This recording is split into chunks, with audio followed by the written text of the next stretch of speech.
She stood outside the house holding a gift bag she bought with her part-time paycheck. Hair curled, dress pressed, smile trembling. 5 hours on a flight, 2 trains, a walk uphill in heels. And they didn't even let her inside. My mother opened the door halfway, like my daughter was a solicitor. Then she said it, flat, rehearsed, cruel. "We've decided you're not family anymore." Then the door shut, and my daughter just stood there, 15 years old, shivering in the wind. That was their 40th wedding anniversary. I didn't attend. I knew better. They never forgave me for leaving, for divorcing Martin, for raising my daughter without a proper father. Their golden boy, the man who fractured ribs when dinner wasn't warm enough. I chose peace over tradition. They chose him. But they kept pretending they'd be there for her. Birthday cards with no cash, phone calls when it made them look good. And she still believed in them, until that door. She called me, voice hollow. "Mom, they said I'm not family." I didn't say anything for a moment. My hands were steady. "Where are you?" I asked. "Just outside." I told her to wait by the mailbox, not to move. Then I hung up. Not in anger, in strategy. I drove in silence, not rushed, not boiling, just focused. They didn't know yet, but I'd already been watching them unravel. The signs came slowly at first. A passive-aggressive remark from my mom at Christmas. "You're lucky we still invite her." A comment from a neighbor. "I didn't know your daughter wasn't speaking to your parents anymore." Except she was.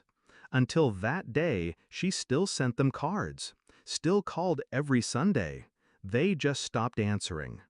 Then the will came. They updated it without telling me. A copy accidentally forwarded to my address. Everything to Martin's son from his first marriage. Not my daughter, not even a photo mentioned. I didn't react. I scanned every page, highlighted every clause, made notes. Quietly. I waited. And when she told me she wanted to surprise them for their anniversary, I let her. Because some lessons are taught through heartbreak. Others are delivered through consequence. I arrived 23 minutes later. My daughter sat on the curb, still holding the bag. I opened the door. In. She climbed in, silent, wiped her cheeks. "Did you bring what I gave you last week?" I asked. She nodded and handed me the envelope. Inside was the deed to the lake house, their prized property, the one they thought they still owned. 2 years ago, I bought their debt, behind on property taxes, behind on their second mortgage. They thought the lender worked something out. They didn't realize I was the lender now. Bought the liens, took ownership, waited.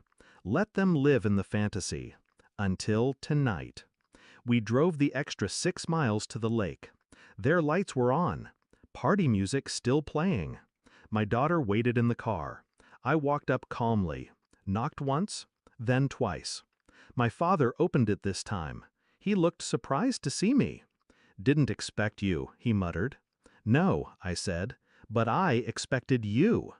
I handed him the letter. Foreclosure notice, eviction order, transfer of title, all legal, all signed, all final. They didn't read it at first. Then they did, and the screaming began. My mom yelled something about betrayal. My dad shouted about, "How dare I?" But I didn't flinch. "You disowned your granddaughter," I said. My voice never rose. "Now I'm just returning the favor." They tried to grab the phone. "Who did this? I'll call a lawyer." "You can't." "Already did," I said. "Twice. The paperwork was filed months ago."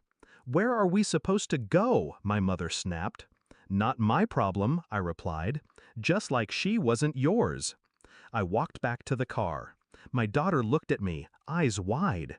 "Are they okay?" I looked her dead in the eye. "They'll survive, but they'll never forget what they lost." The next morning, the locks changed. By law, they had 72 hours, but they left in 40. The neighbor told me they packed in the middle of the night, shouting, crying, frantic. And me? I slept in. I never raised my voice, never threw a punch. I just used the truth, and the law, and their own arrogance.